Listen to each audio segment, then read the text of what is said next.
বুঝতে পারলেন তো? এতগুলো কথা শোনালাম একটাই জন্যে, যে এবার আপনারা পরিষ্কারভাবে বুঝতে পারছেন যে কোচবিহার কাণ্ডটা এবার ঠিক কোন দিকে মোড় নেবে।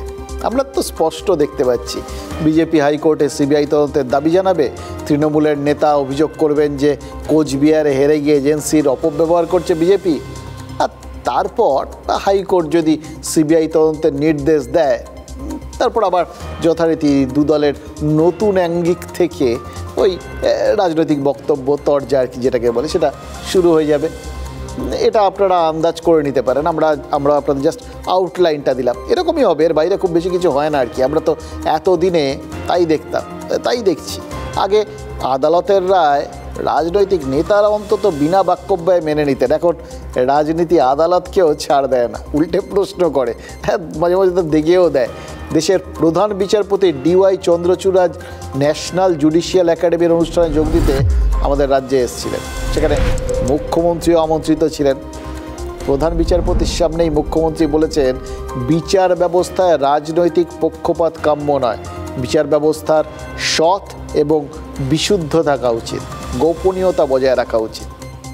এর জবাবে কিনা যায় না, প্রধান বিচারপতি যেটা বলেছেন এই অনুষ্ঠানে, আদালতকে ন্যায় এবং বিচারের মন্দির ভাবাটা ঠিক নয়, কারণ তাহলে বিচারকদের দেবতা ভাবতে হবে, সেটাও ভুল।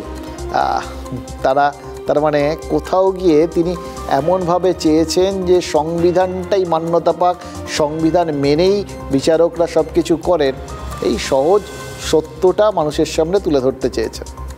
এবার দেখুন, মমতা বন্দ্যোপাধ্যায়ের কথাটা যদি আপনারা দেখেন, তাহলে বুঝবেন মমতা বন্দ্যোপাধ্যায় নতুন কিছু বলেননি। বিচার ব্যবস্থা নিয়ে এই কথাটা তিনি গত কয়েক বছর ধরেই বলছেন, কিন্তু এবারের তাৎপর্যটাই আলাদা।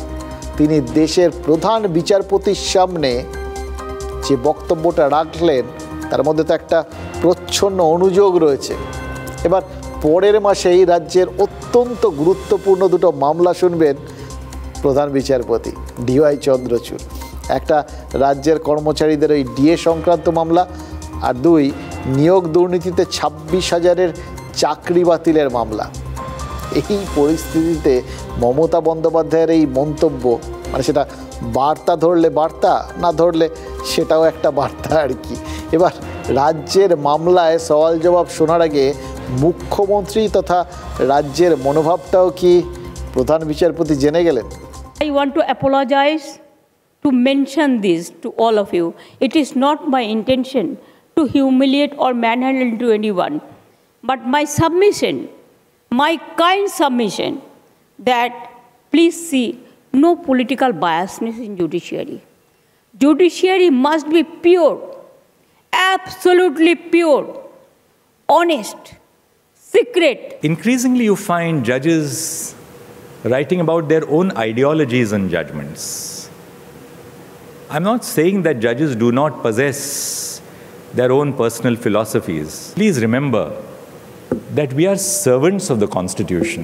We are not masters of the Constitution. অদ্ভুত জায়গায় পৌঁছে গেছি, বুঝলেন তো? মানে নিজে খুব অস্বস্তিকর জায়গায় পড়ে যাচ্ছি, একরকম বলছি তারপর আবার অন্যরকম করতে হচ্ছে। এই যে 2 বিধায়কের শপথ, এটাকে তো আমরা বলেছিলাম যে এটা নিয়ে আর কোনো কথা বলবো না, এটা বিরক্তিকর। একটা ছেলে মানুষই চলছে, আমাদের টাকা পয়সা নিয়ে একটা অদ্ভুত জিনিস চলছে যেটা জাস্ট মেনে নেওয়া যায় না। কিন্তু মুশকিল হচ্ছে যে জায়গায় বিষয়টা চলে গেল, শাসক দল তথা মুখ্যমন্ত্রী এবং রাজ্যপালের মধ্যে যে লড়াইটা, সেটাকে তো কদর্য ছাড়া এখন আর কিচ্ছু বলা যাচ্ছে না। কি করে এই জায়গার থেকে এড়িয়ে যাই বলুন তো? যখন ওই রাজ্যপালের পোস্টে বসে থাকা সাংবিধানিক প্রধান এই রাজ্যের প্রশাসনিক প্রধান মানে মুখ্যমন্ত্রীর বিরুদ্ধে মানহানি মামলার হুমকি দেন, সেটার জন্য তখন তো আর আমাদেরও চুপ থাকা যায় না, তখন মুখ খুলতেই হয়, আমাদেরও তো বোঝার চেষ্টা করতে হয়।